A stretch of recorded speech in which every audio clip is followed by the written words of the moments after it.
جیسے ایک غیر مرئی طاقت ہے دنیا میں، کائنات میں،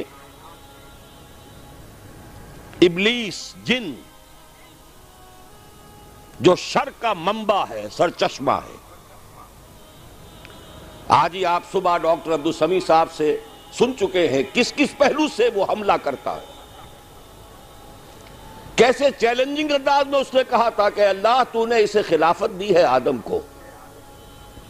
مجھ سے افضل بنا دیا اس کو، مجھے سجدہ کرنے کا حکم دیا ہے، سجدہ بھی نہیں کیا، اور پوری بغاوت کے ساتھ کہا ہے میں ثابت کر دوں گا کہ اس کی نسل جو ہے وہ تیرے احکام کو ماننے والی اور تیری توحید پر قائم رہنے والی نہیں ہوگی۔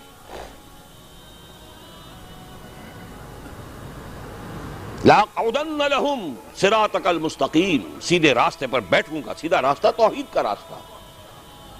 قدم قدم پر ان کا رخ موڑنے کی کوشش کروں گا۔ اور آپ کو معلوم ہے تاریخ انسانی میں اس کا اکثر و بیشتر تو جب نظر آتا ہے تو یہی ہے۔ خود سورہ یوسف کی ایک آیت کے حوالے سے وَمَا يُؤْمِنُ أَكْثَرُهُمْ بِاللَّهِ إِلَّا وَهُمْ مُشْرِكُونَ، ان کو تو چھوڑ دیجئے جو اللہ کا ویسے ہی کفر کرتے ہیں، انکار کرتے ہیں، وہ لوگ بھی کہ جو اللہ کے ماننے والے ہیں، اللہ پر ایمان رکھنے والے ہیں، ان کی بھی اکثریت مشرکین پر مشتمل ہے۔ سورہ یوسف کی آیت ہے وَمَا يُؤْمِنُ أَكْثَرُهُمْ بِاللَّهِ إِلَّا وَهُمْ مُشْرِكُونَ۔